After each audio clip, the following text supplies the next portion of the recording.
I'm weak. John Weak.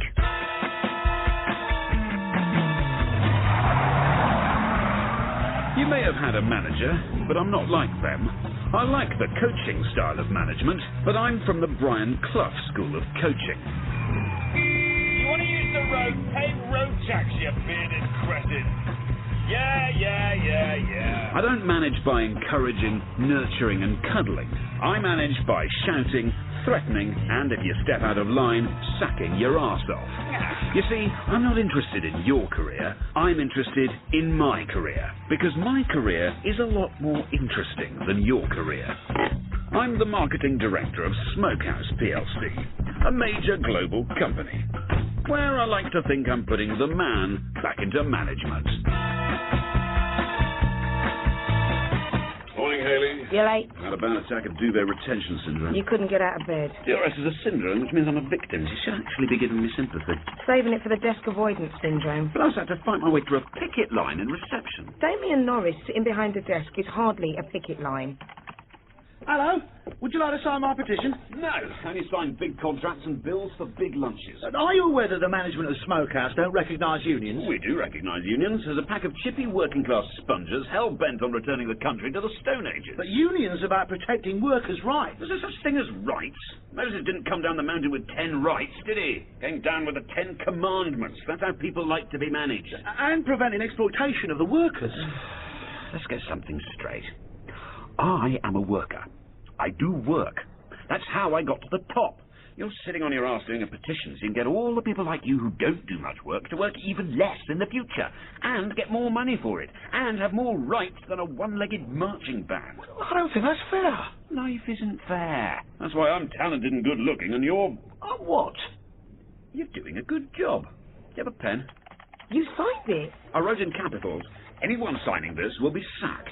Sign that petition today, and tomorrow there'll be 5,000 socialist workers barging their way into the director's floor and stealing our toilet paper. He'll be coming round the mountain when he comes. Morning, Bill. You seem a little bit cheerful. Have you been having one or two pre-drink drinks? I have had a nip, but that's not why I'm happy. In case you've forgotten, Celeste Nobel is coming back from her sabbatical this week.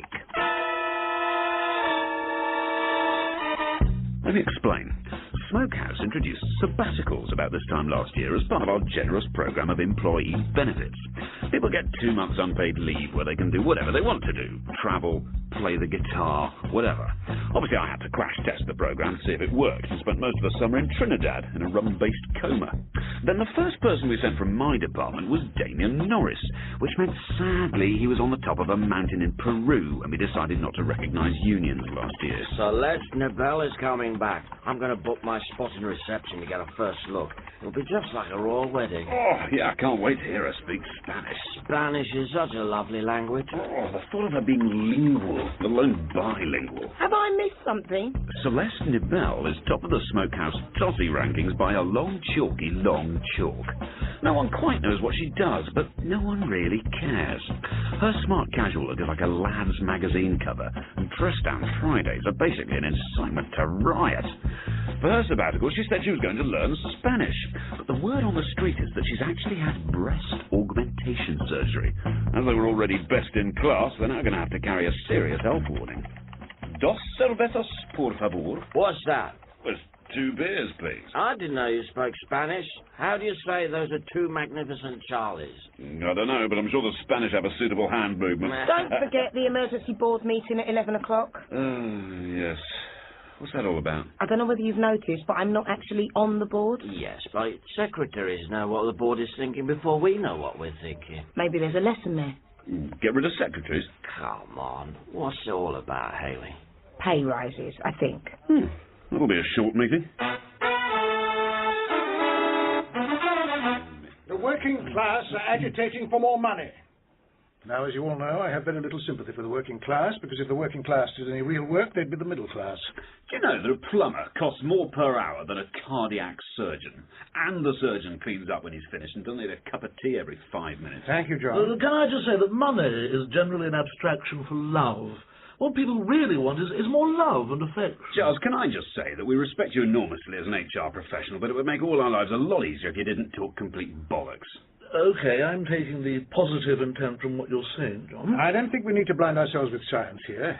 What we've got is a skiving rabble agitating for money they clearly don't deserve. Damien Norris has got 5,000 signatures demanding a pay rise. That's pretty heavy. About 4,000 of them are Mrs. Norris, Bert Norris, Alfie Norris and Norris Minor. Oh, I wish they were, man. But it's been stirring up the factories in the north. 380 signatures from Preston, 1,017 from Derby. The north is where we keep most of our workers. The way Smokehouse is set up is that we have a head office down south where you get decent agencies, good restaurants and a signal on your mobile phone. And then we do our manufacturing in unemployment black spots in the north, where even a job with us is preferable to no job. This works well as long as contact between north and south is kept to a minimum. Fortunately, the national transport infrastructure has been specifically designed to achieve this. Right. We have to decide what to do about this. What we need is some strong, clear leadership. Absolutely. So what are we going to do then? Anybody? Come on, somebody. Okay. Who's supposed to negotiate with the workers? Well, togetherness is the key theme for HR, so perhaps that's something we should be embracing. With the greatest possible respect, Giles, you couldn't negotiate an extra squeeze on your herbal tea bag. We have to change the behaviours which are supporting the culture of confrontation. Yes, and while you're building the love and hugging the tree of happiness, you're going to be rogered senseless by the horny-handed sons of toil. A senseless rogering may be a culturally specific behaviour. Giles! These are the same people who top up your screen wash in a garage and charge you 500 quid. You know nothing about the workers. You probably think a union convener is someone who does gay marriages. I think I'm probably with John on this one. Once the underclass get restless, the only way to get them back in line is by crushing force. And let's face it, Giles, crushing force is not you, is it? Even your handshake's a form of unconditional surrender. Well, I can empathise. Why don't we ask Bill to negotiate with the unions? He can drink them under the table and under the minimum wage at the same time. Bill? Do you think you can negotiate with them? Bill? I'm sorry, I drifted off there. Will you negotiate with the workers, Bill? Yes, of course. What do you want to get out of the negotiation? For them, nothing. Or ideally, less than they started out with, and a fear of ever raising their voices again. No problem. This might involve a considerable program of lunching. Hey, whoa, that sounds like unnecessary expenditure. It's absolutely vital expenditure. We've got to get their trust before we can crush them, and that means long lunches and imaginative wine lists. You can see why I suggested Bill. He's just negotiated free intensive lunching for the rest of the year. What a quality individual. Good. That's settled. Thank you, Bill. Right, there is one other item of business. I think it's time I had a hefty pay rise and a new car. Do you think there might be a little sensitivity with the timing of that, Marcus? No, I don't see why. I've had my car for nearly a year now. Get it sorted by the end of the week. I got a text from Paul Potter in the post room. The breasts are in the building. Oh, that's fantastic. And is Celeste in the building? She's following closely. What are they like? I don't know. Let's go and find out. Apparently she's at the coffee machine on the 4th floor, and she's wearing either a low-cut top or a high-cut belt.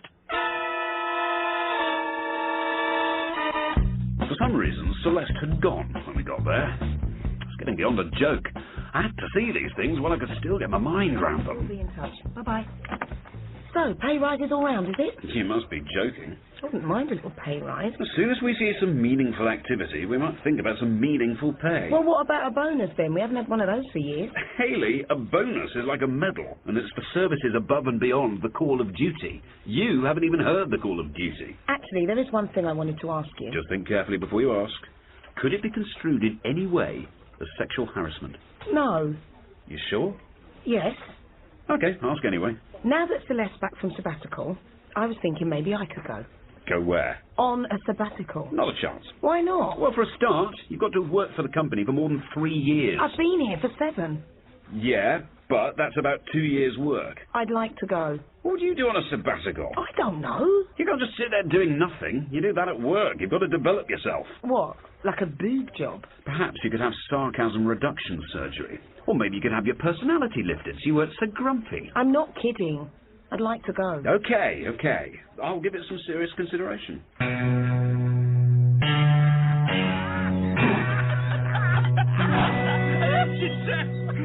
said she wanted to go on sabbatical. Can you believe it? Just pour the rest into my water glass and we can get another bottle. You can't let her go. Well, of course not. Who's going to do all my work? Have you seen Celeste yet? Oh, no, but I need to see her soon because every time I think of them, they get slightly larger. Do you know, in my saner moments, I wonder how intelligent, reasonable men like us can be completely mesmerized by 2 bags of fat. That is no way to talk about our wives. Listen, I think one of the reasons women talk rubbish is because they have breasts. They know that no man's going to be listening to a word they say. Well, that's why feminists burnt their bras. Listen to what I'm saying instead of looking at my chest. Is that what they were saying? Don't know, I wasn't listening. Here's to equal opportunities for women. Except the ugly ones. Cheers. Cheers. Oh. So, Bill, what are your negotiating tactics with the unions? We're going to offer them a very generous 11%. Bloody hell, that is a bit generous. Spread over 15 years. Well, hold on, isn't that a pay cut? Yes, it is. But they won't work that out until it's too late. Let's add in performance-related pay. We'd tell them what they're going to get paid, and if they make any performance, we'd take it all back. And modernisation. Yeah, of course. We call all workers who still use Brill cream. That's quality negotiation. They'll probably strike. Bill, you and me withdrew our labour years ago, and no one even noticed. Cheers. Cheers. Morning, Hayley. You're late. Yes, I know. I ran over someone on the way in. You ran over someone? Is that all you're going to tell me? Is everything all right? Well, a tiny scratch on the Porsche, but not that you'd notice. What about the person you hit? Don't worry. I knocked him clean over a hedge, so I won't be blocking traffic. Is that my post? Yeah. Have you thought about my sabbatical? Yes. And? No. No, you can't go. Why not? Because you're much too valuable here. Well, that's the first time you've ever said that. I'm shy. Look, I've worked here for 7 years. Damien's been, Celeste's been, you've been. There's no reason why I can't go. Okay, well, if you can think of something really worthwhile for you to do, then perhaps we'll think about it. In the meantime, why don't you get on with some of that hard work you claim to have been doing for so long? You've got a meeting with Tim Smallwood at 10. He says it's important. Oh, no, these figures just don't work. Tim Smallwood asking for a meeting with me is a bit of a surprise. He has the business equivalent of agoraphobia, in that he doesn't like to leave his computer. Bill Peters has angoraphobia, which is a fear of women in fluffy jumpers, but that's a completely different thing, and a long and rather sordid story. Tim, how are you doing? As the legendary Jimi Hendrix said, if I was feeling any better, I'd need to be twins. Did he say that? Probably not, but he could play the guitar like a god. Well, you seem to be in a good mood, bearing in mind that a good mood for an accountant is no vital signs for the rest of us. I don't know why I'm in a good mood. To be honest, John, we've actually got a bit of a problem. These figures I'm working on don't really rock. See this line here? Yeah. That's all the critical inputs. Right. I pretended to look at them, but I don't really understand accounts. That's what accountants are for. I just glance at the number at the bottom right-hand corner. If it's big and positive, I try and take the credit. If it's big and negative, I try and avoid the blame. Well, these figures look pretty healthy to me. All our marketing must be paying off. So what's the problem? I thought the company was going down the pan. It is. These are the figures for Sir Marcus's remuneration package. Holy mother of God, he's paid an absolute fortune. I didn't know we made that much money. We don't, and here's the main reason why. His package makes a pay rise for the workers a bit difficult, as he's paid roughly as much as 200 of them. Yeah, but he doesn't get the free safety boots, so, it kind of averages out. If you think that's heavy, have a look at his pension pot. Bugger me, rigid. That's worth more than our largest export market. We can't afford to pay him, and we can't afford to sack him, because his severance deal is worth more than the entire profits of the company for the last 5 years. So basically, we are on the road to hell, Chris Rea. Genius. What genius negotiated Marcus's contract? Giles Renton, really. Should have guessed. His idea of negotiation is to hold both your hands and connect with your positive energy. So if we give more money to the workers, we're stuffed. And if we give Sir Marcus a raise, we're stuffed. As the great Meatloaf said, you took the words right out of my mouth. Yeah, it must have been while you were kissing me. No, let's not go there. Just between you and me, our only hope of survival as a company is if Sir Marcus dies in harness. Question is, how do we get him into a harness? As rock legends ABBA would say, we've got our arse in a sling, Fernando. It's just this kind of problem that requires the razor-sharp mind and bottle-opening skills of Bill, lateral thinking, Peters. Hayley, clear my diary. I've got to have an emergency lunch with Bill. Well, you can't. He's in negotiations with the unions. It's been going on all day. My God, he must really be laying into them. I wouldn't want to be on the receiving end of Bill in full flow. Hayley, can I ask you a theoretical question? The answer's no. If you were married to a man, theoretically, of course, no one's going to volunteer for that kind of punishment in a hurry. Do you want help, or do you want a slap? Okay, so you're married to this man. You're older than you are now, so really old. Am I also ugly with a hunchback and warty face? Not for the purposes of this exercise, but no doubt you'll have both before long. Your husband is spending a huge amount of money on all his things. Golfing, yachting, etc. But your son needs money for his education. Your husband doesn't care about your son's education. You haven't got any money yourself to solve the problem. What do you do? Divorce the husband, obviously. That's not really what I meant. Oh, sorry. Is that not theoretically helpful? Perhaps he couldn't stand my warty face. Hold on. No, I think you might actually have been inadvertently helpful. Despite the mountain of sarcasm. We need someone really sharp to renegotiate Sir Marcus's pay package. We'll use the lawyer I used in the divorce with my third wife. Your third wife? Yeah, my third wife. But more importantly, my third lawyer, Martin Benson. The wives get worse, the lawyers get better. So she got nothing? Better than that. She got nothing and the children.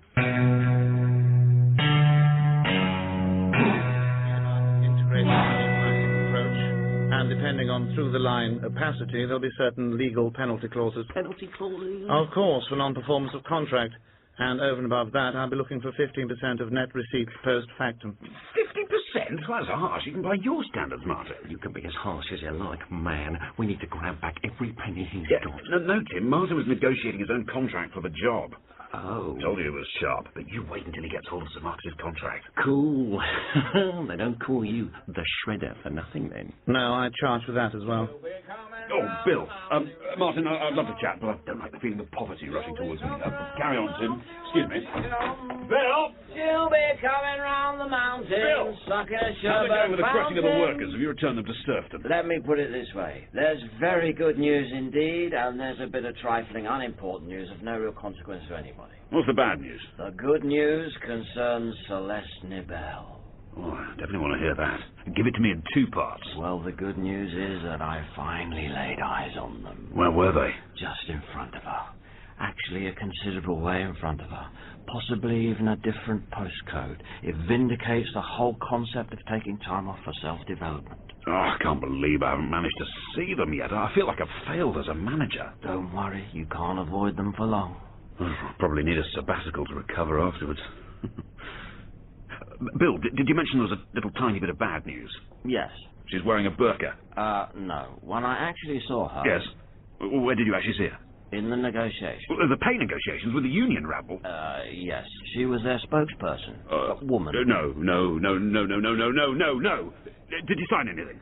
I may have done. Yeah! Was she wearing something unethical? You had to be there, John. It was like plunging headfirst into Silicon Valley. Whatever you signed, Bill, it won't stand up in court. That signature under duress. I mean, you weren't in a fit state of mind, were you? They're the eighth wonder of the world. In major crises like this one, my first course of action is always to summon the mighty brain and liver of Bill Peters. But then I remembered that the mighty Bill Peters was actually the cause of this major crisis. But some of his genius must have rubbed off on me, because I suddenly remembered that we had a top lawyer in the building who could turn a watertight contract into waste paper before he could say, I'm bankrupt. So what do you think, Martin? Is it bad? You understand that if I start giving you advice on this contract, it will have certain cost implications? You mean we're going to have to pay through the nostrils just to get your reading glasses out? It's all as per the terms and conditions of the schedule worked out with your colleague, Tim Smallwood. Tim, what's that mean? It means it's gonna hurt. Big time. Well, hold on, he's putting his glasses away. Well, that was quick. Remember, we charge on advice given, not on the time taken. It's all as per the terms. What's the damage with the workers' contract? Your colleague, Mr. Peters, seems to have given the workforce a 15% pay rise, backdated to last year, and reduce their working day to 6 hours. What? Bill, you just created a workers' paradise. It was worth it. Martin, can you get us out of this? There will be cost implications. You're going to give us a good spanking. Compared to the contract Mr. Peters signed, the pain will be relatively minor. But can you get us out of it? Of course. There's nothing legally binding about a legally binding contract. Gentlemen, it's time to bend over. So now we have Martin Benson not only trying to renegotiate Sir Marcus's package, but also trying to get us out of the pay rise Bill had just signed away to the workers while under pressure from Celeste Nibel's awesome legal team. At the end of the meeting, Martin Benson smiled. That's not a good sign, because when a lawyer smiles, somewhere a little bird dies. Morning, Hayley. You're late. I couldn't decide between the tie I always wear and the tie I never wear. Which one's that? The tie I never wear. I like it. That's the last time I'm wearing it. I've thought about my sabbatical and I'm going to do something useful. Oh, it's not charity work, is it? That's no use to anyone. No, it isn't charity. And not yoga. That just encourages the release of wind. I'm going to do what Celeste said she was going to do. Well, why didn't you say so earlier? Well, I can give you a lift down the clinic right now if you want. I'm going to learn Spanish. That's what she said she was going to do. Well, that's no use to anybody. Unless you're Spanish. And then you'd be learning English anyway, which you know already, so you don't need the time off. My dad's got a villa in Loretta Del Mar. John, Giles. I hope I'm not interfering with your energy flow. I never use energy at work. It's about the board meeting. I didn't feel much positive energy from the board about me doing the negotiating with the unions. Okay. So, sorry, what are you saying? Well, I hear that you've now got someone external to renegotiate Sir Marcus' terms and conditions. Giles, when you negotiated that first contract with him, you just closed your eyes and gave him 3 wishes, which is why he's now got us by the short and curlies. Did you read the small print? No. Did you read the large print? No, I thought we'd established supportive, trusting behaviours. You know that saying, you get what you give? Yes, I love that. It's bollocks, Giles. In life, you get what you get. You gave Sir Marcus your trust, he robbed us blind. Look, you're a lovely, cuddly person, and you're always giving out trust and empathy and positive energy. And what do you get in return? Honest and open. No, Giles, you get shat on from a great height. Look, let's say I want a new car, which I do, by the way. The best way of me getting a new car is to get a new car. Giving you a new car is not going to help me get a new car, is it? Do you see what I'm saying? Not really. That's why we're not letting you near Sir Marcus's new contract. Oh, hold on. Maybe we should. Oh, you really think so? Yes. Maybe. I knew I could trust you. Thank you, John.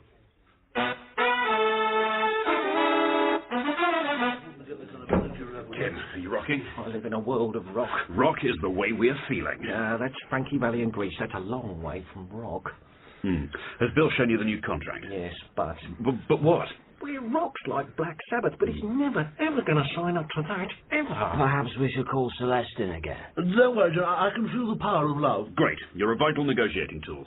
Well, I'm a tool. Yes, that's exactly what you are. No, don't worry. We'll have the skin off his sausage. Whatever you're doing, stop it now. So, how did the negotiations with the unions go, Bill? I take it they're back in their squalid little boxes. Well, there had to be a little bit of leeway. You know what they say, pay peanuts, get monkeys. Quite honestly, monkeys would be harder working, more sociable, and have more acceptable personal hygiene than our current workforce. What I think I signed them up to is a scheme where we give them huge performance-related bonuses in return for a slight reduction in their pension contributions. Don't blind me with science, Bill. What's the bottom line? They obviously don't perform at work, so they don't get money now. And in retirement, they get even less. Perfect. Where do I sign? There's a little clause in there, too, about your paying conditions. I hope Bill didn't negotiate that part, otherwise I'll be walking out of here naked. None of us want to see that, obviously, which is why we asked Giles to have a look at that side. Giles? Well, that's great. I can't think of anyone better for the job. How did you get on, Giles? Well, I didn't really look at the numbers much, because this is more about relationships and positive intent and, above all, trust. Of course. I just thought about what you need and put a few figures down that I hope reflect the positive energy between us all as a board. Really? You did that? Again? Well, I think it worked last time. It certainly did. There's a lot of positive energy, Marcus. Is there? Bill? Very, very positive. Tim? I can feel it coming in the air tonight. I like the sound of that. Where do I sign? Oh, where's her signature? I don't read the small print. John, there's a lot you can learn from Giles. Small printers for small people. I must say that's all very satisfactory. Now, if you don't mind, there's an Aston Martin in the car park, which, unless I'm very much mistaken, is there for me to look over. Did I do okay? You were brilliant.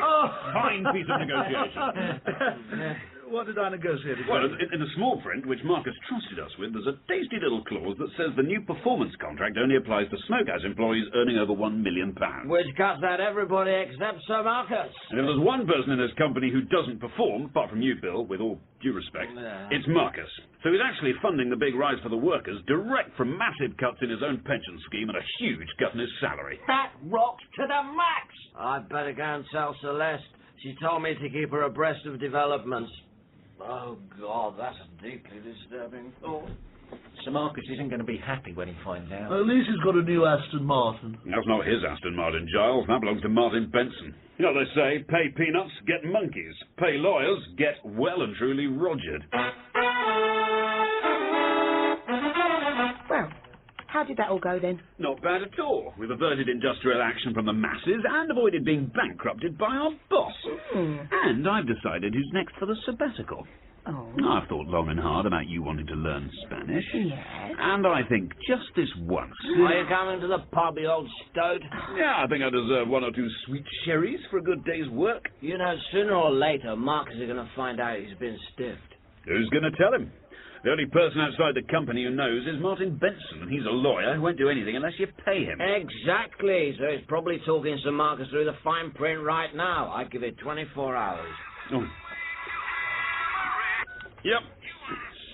Oh, you're wrong. He's just found out. He's on his way over. He's not happy. Drink, I think. Hayley, could you deal with him? I'm popping out. Where are you going? Sabbatical. I'll be about 2 months. I don't believe it. What about my sabbatical? What about my Spanish? Hasta la vista, baby.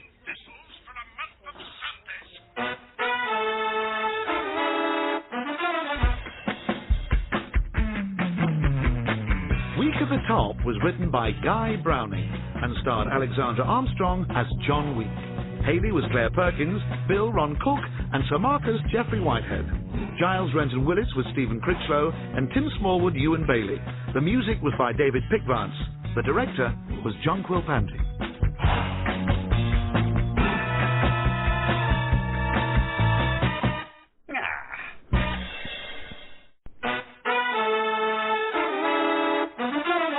I'm weak.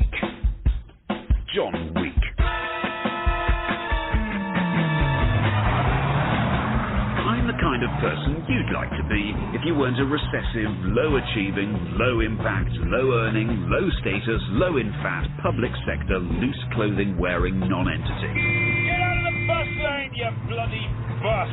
I am a high-earning, high-rolling, high-living, tall, good-looking, power-dressing, fun-loving totty magnet. This is where I work. My office is bigger than your entire flat, which is probably the size of the lift to the executive floor. You're not allowed to smoke in the lift. No? No, you're not. But I always smoke after sex. You're disgusting. Have a nice day. Thanks a lot. What's that going to do for my reputation? Power of good, I should imagine. Old Trout.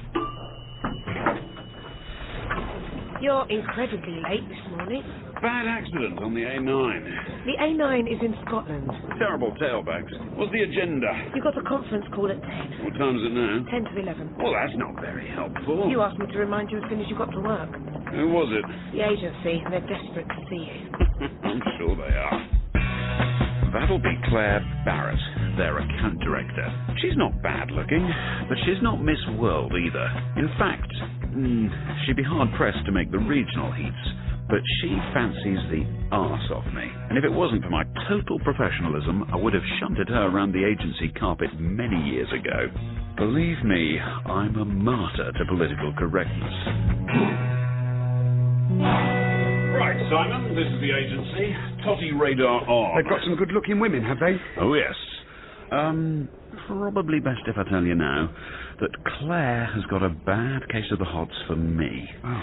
She's one of those high-powered women, not really in touch with their feminine side. Right. Ball breakers at work, crying to their cats at home. Uh-huh. So she gets a little confused about the strength of her feelings for me. Yeah. It's sad in a way. Hello, Clare. You're looking good. Hello, John. This is Simon Henshaw, very junior account spot. Just brought him along to have a look round and carry stuff. Come and sit down. Can I get you a coffee? At a girl. One for Boy Wonder as well. 2 coffees. She is gagging for it. Is she? She's struggling to hold it all in. She's looking at me, she's looking at this table. And you know what she's thinking? No. A postman always rings twice. If you weren't here, Simon, she'd basically want me to polish the table with her. Coffee? Have you finished doing my rugby club brochures? No, I'm afraid not. Why not? Because we've had other things to do. I love it when you play games, Claire. We're doing them as a favour, John. We said we would squeeze them in when we had time. OK, what about a biscuit, then? You can judge an agency on its biscuits, Simon. Right. I'll see if I can find one. Ooh, she is hot. Are you sure she's not just angry? Of course she's angry. She's frustrated. She can't express herself. Her emotions are chewing her up inside. If there's one thing that would help her, it would be if I could just lay her down on this table and give her a damn good... Custard cream. No, thank you, Claire. We were just talking about you. You seem a little bit tense. I wonder whether there's anything you wanted to say to me. There is, actually. And I've asked Phil in, too. He wants to say the same thing. Phil? I don't even know Phil. They're falling like flies, Simon.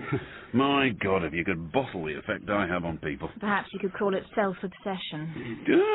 Yeah, good one, Claire. Yeah, you see, you're quite attractive when you lighten up. On the other hand, we don't want Phil lightening up. He sounds a bit too light-footed already, eh? Is he a biter of the pillow? He's our managing director. John, I'm Phil Bellinger. Phil! Don't know what to say. This is new territory for me. Well, let me do the talking. Claire asked you to come in because we wanted to talk about a relationship with you as a client. I think relationship's a bit strong, Phil. We've just met. We've reached a very serious Yeah, I know point. what you're going to say. I spend millions with you as an agency, and women, and men, if you like, Phil, are often attracted to powerful men with big budgets. Listen, John, you don't spend millions with us, not even close. Now, there's something we need to tell you straight. Straight? Yes. To be blunt, it's about time we... Oh, excuse me. Oh, it's personal. Sorry. Do you mind if I step out for a moment? Simon will run the meeting. Bill, you rattled old scrotum. What's happening? You're kidding. What? No, it's right round the corner from here. Oh, don't lose sight of her. I'm on my way.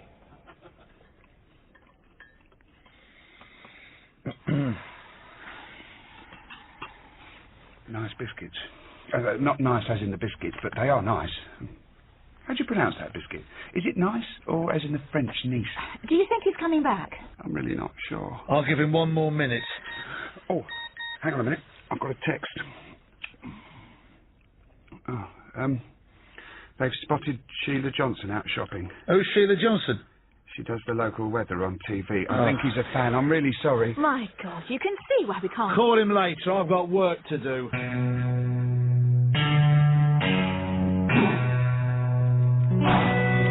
Morning, Hayley. You're late. I missed the train. You don't take the train. Yes, but I missed the golden age of steam, and that overwhelming remembrance of things past put me in a fragile state of mind. You're hungover. I'm not hungover, but I do have a headache. I think I might actually have a hang-under. What's that? It's a headache you get before a lunch with Bill Peters. The agency called. They want to speak to you urgently. Oh, it's Claire again, isn't it? She's stalking me. It was Phil Bellinger, the MD. You know he's a 9-bobber, don't you? I don't think so. Oh, before you go, can you sign Deirdre Simmons' leaving card? Who the hell is Deirdre Simmons? The woman you met in the lift. Oh, that old trout. She's been in HR for 25 years. Still hasn't done anything useful, I'll bet. Oh. So what am I going to write in here? Something witty and charming? Do you know we get about 3 of these sodding things every week? There's always some muppet leaving, arriving, marrying, having a baby, driving test, pregnancy test. You name it, there's a bloody card for it. Okay, forget witty and charming. Just sign it. I can't think of anything to write. In tricky office dilemmas like this, one should always follow the golden rule. Which golden rule? The go home early rule? The take the day off rule, or the book an unnecessary flight somewhere rule? Well, they're all excellent rules, but this one is the if in doubt have lunch with Bill Peters golden rule. Just stop at the brim. tough morning? Appraisals. Sounds like hard work. It is, which is why I've introduced self-appraisal in my department. They just sit in a room and give themselves a damn good talking to. That works, does it? Seems to. Some of them come out looking quite shaken. Well, I've had a busy morning too. That's a bit worrying, Bill. You don't really do busy. I've been developing a super totty league of all the women in the office.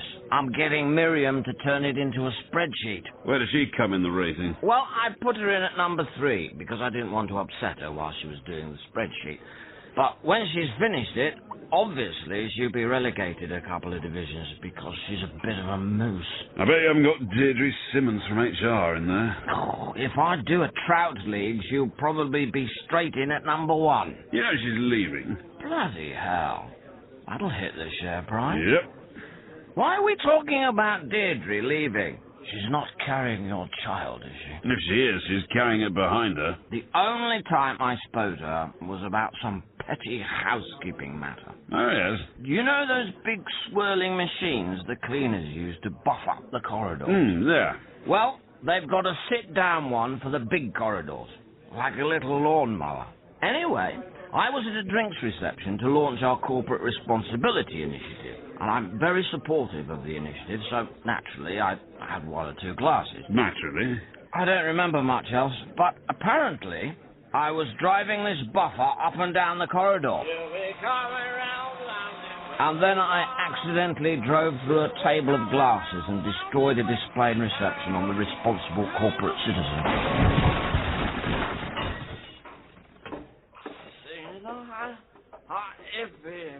And what exactly was Deirdre's problem with that? I don't know.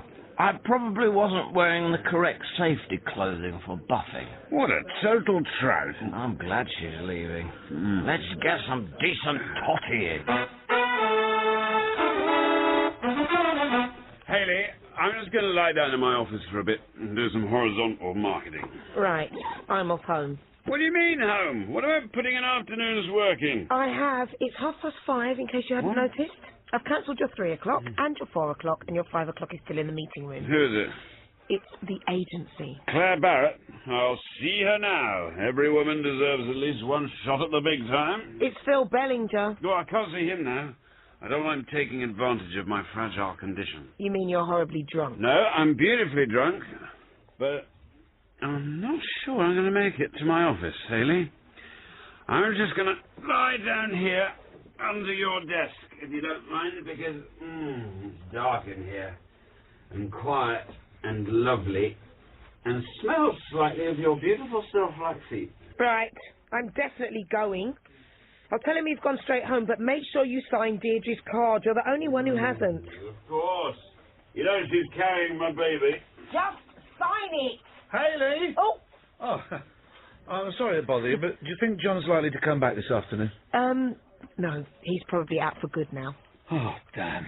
Puts me in a tricky situation. Anything I can help with? Possibly. Well, I mean, I need to speak to him about the client-agency relationship, but, well, there's also a more personal matter. Well, I am his personal assistant. Try me. Well, it's a little bit embarrassing. Oh, don't worry. Virtually everything he does or says is embarrassing. Right. Well, this is about Clare Barrett, our account director. He thinks she fancies him. She thinks he's a total and utter loser. Yeah, that just about sums it up. I'm not sure how to tell him. He seems to have the skin of a rhino and the brain of a one-celled organism.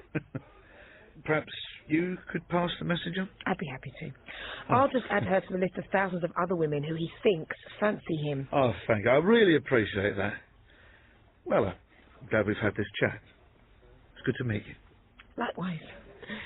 I'll leave the other matter for another time. I'll call tomorrow. Oh, I'll be here. Bye. Bye, Phil. Love is in the air, everywhere I look around. You fancy him, don't you? Oh, do me a favour. I've never heard you being so nicey nice. How come I get all the dripping venom and he gets all the lovey-dovey stuff? Clare Barrett doesn't fancy you. Did you hear that bit? Of course she does. She's playing hard to get, and she's using Loverboy here as a messenger. Oldest trick in the book. Oh, you are so full of it. I'm off. And don't forget to sign that card. Love is in air.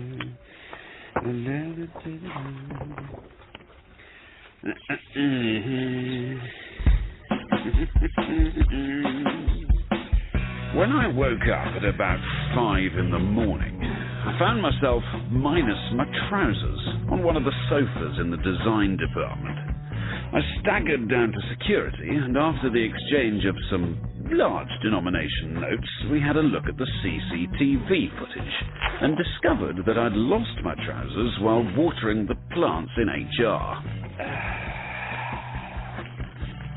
I then returned to my office and went to sleep there until I was woken up by Hayley, who told me Sir Marcus was very keen to see me.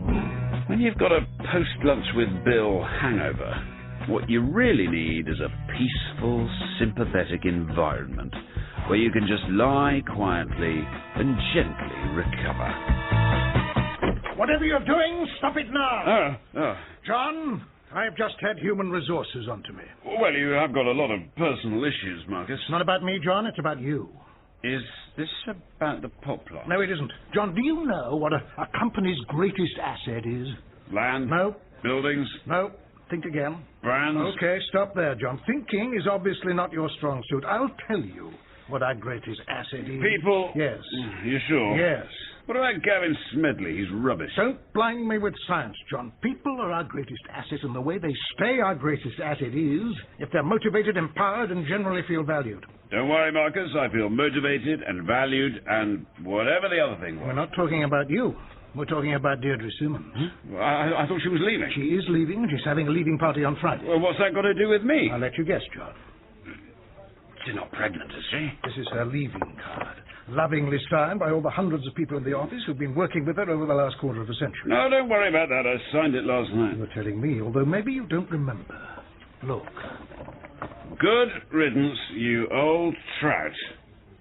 Did I write that? Yes. Big, thick marker pen right across the middle. I think I was being ironic. There's nothing ironic about the word trout.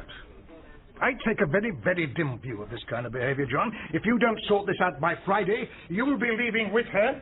Do you understand? Bugger. Bugger. Bugger. Bugger. Bugger. Bugger. Bugger. Bugger. Bugger. Bugger. I don't like dealing with HR. The HR department is basically a room full of highly strung women and pot plants.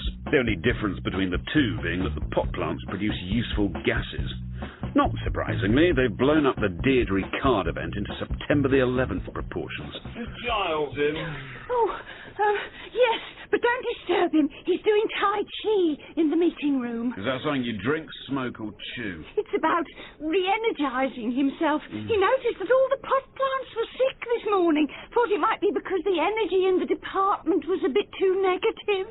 Were all the plants sick? Yes, pretty much. I'm impressed. Giles Renton Willits is our weirdo HR director.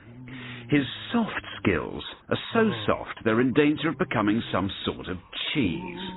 I don't usually catch him in the office because he's normally on some sort of bizarre tantric management course, which involves tattooing your ass and hugging a cow. Giles, you hippie, what are you doing? I'm drawing on the Earth's energy, pulling it up from the ground. No, I wouldn't do that, Giles. The postrum's directly beneath us. You've probably just drawn up the energy from Paul Potter, which would be unbelievably smelly and nasty. I've just had a little meeting with Sir Marcus, and he seemed very angry. Well, anger is often a way of saying I love you. Well, if that's true, then he's really got the hots for me. Now, what seems to be the cause of the problem?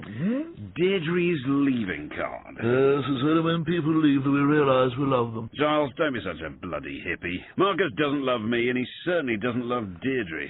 Now, the only person he loves is himself, and there isn't room for anybody else in that particular relationship. Love is all around. Giles, look at this card. Good riddance, you old trout. Did you write that? Yes.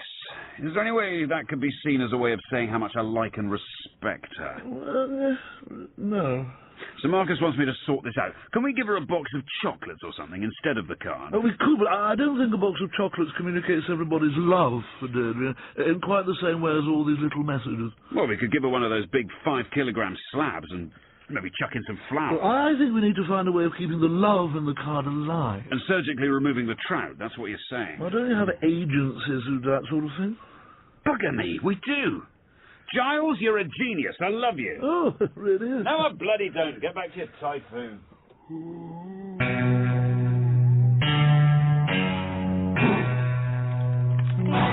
Hayley, the agency aren't still holding for me by any chance, are they?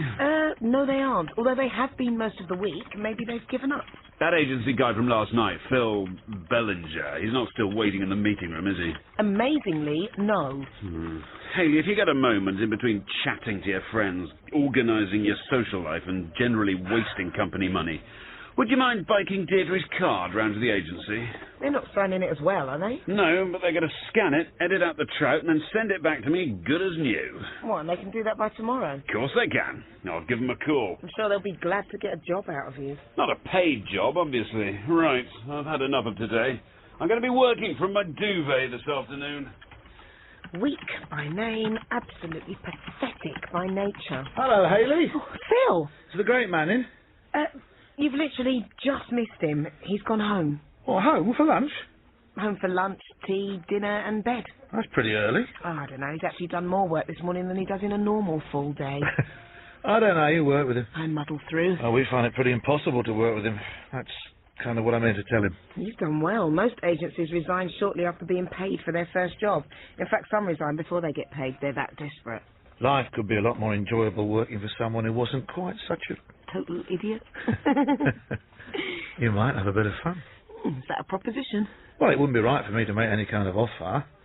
Any kind of offer that involved a 50% raise in salary, company car, and attractive pension. Attractive pension? You know how to talk to a woman, don't you? Well? John's got a job for you. It's this card. Morning, Hayley. You're late. The car wouldn't start. Really? Yeah, although to be fair, it wouldn't start because the ignition key was still in my trousers were still in the wardrobe, and I was still in bed. But let's not get bogged down in details. Have the agency called? No. Is the card here? No. Well, have you phoned the agency? No. That's 3 no's in a row, Hayley. Is that a record? No. Well, can we please get on the phone, get onto the agency, and get that bloody card round here before the Trout's big send-off this afternoon? I've spent the rest of the morning trying to get through to the agency. Typical. When they want work, they're calling you every minute of the day and night. But when they actually get some work, then they all go home early. If it wasn't for Clare Barrett's precarious mental health, I would be thinking very seriously about changing agencies. Have you phoned the agency? That's the 7th time you've asked me and the 25th time I've called. Yeah, we'll try again. You never know. 26th time lucky. Right, I'm having lunch with Bill. You're not going to attempt to solve any more problems with him, are you? Well, we might try and solve the problem of why women look so good but act so weird. It'll obviously be a long lunch. John, what would you do if I got another job?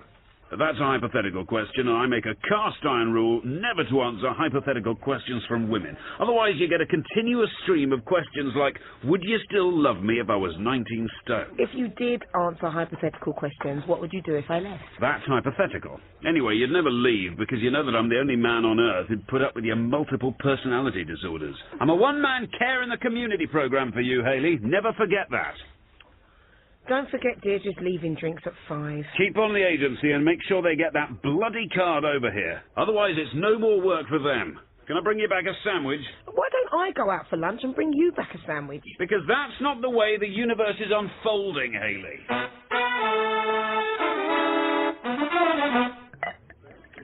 Just stop at the... I think the nub of it, or the hub... The rub, the hub, the nub, what is that? What are we talking about? Women and their nubs. Women! See, they're the ultimate marketing triumph. They're a combination of functional and emotional benefits in fantastic packaging. Women are obsessed with their packaging. My wife has a more complex and satisfying relationship with her clothes than she does with me.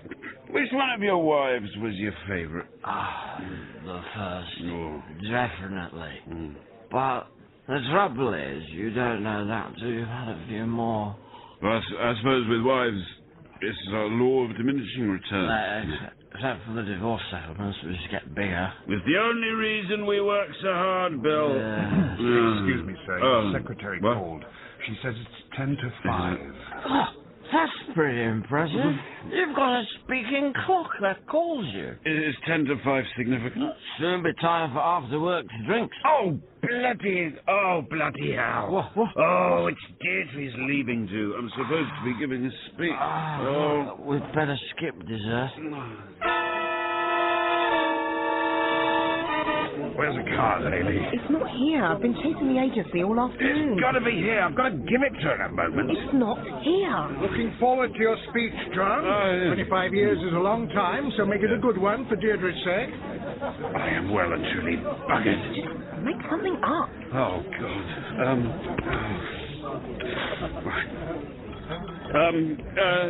Ladies and gentlemen, if I just have your attention, please.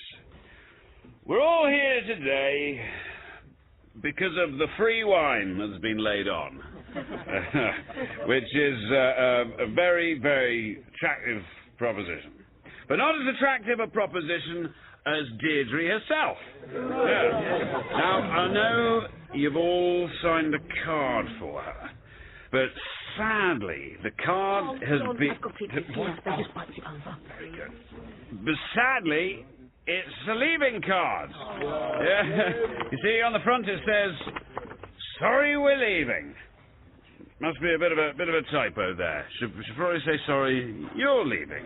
I have to admit that my brain wasn't at its sharpest at that point because of the intensive brainstorming session we'd had over lunch.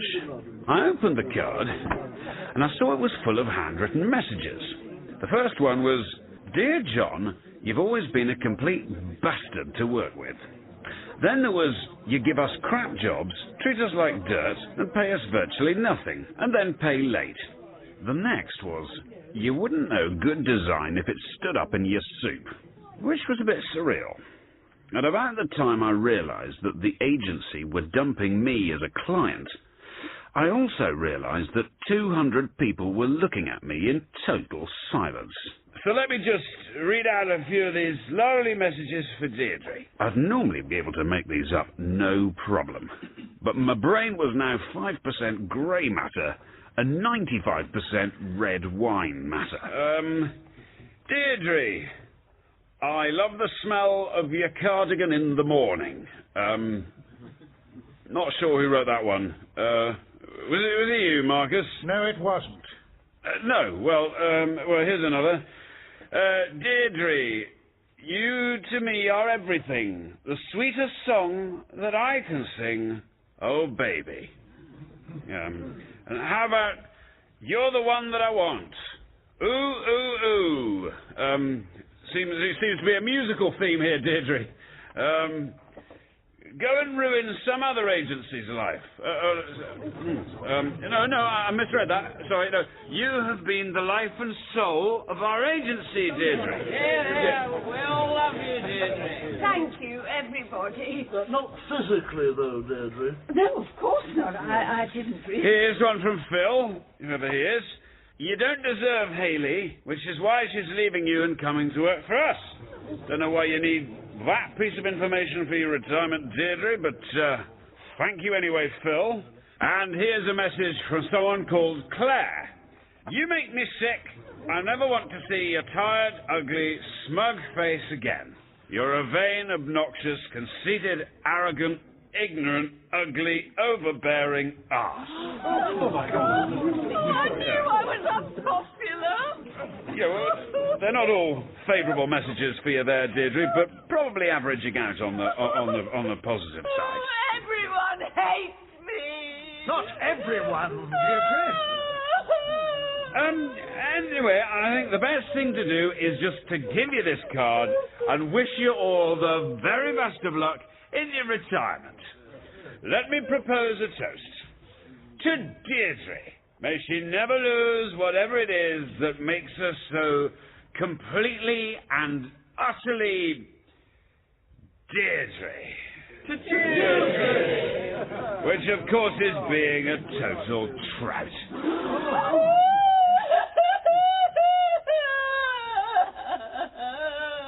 Did I say that last bit out loud?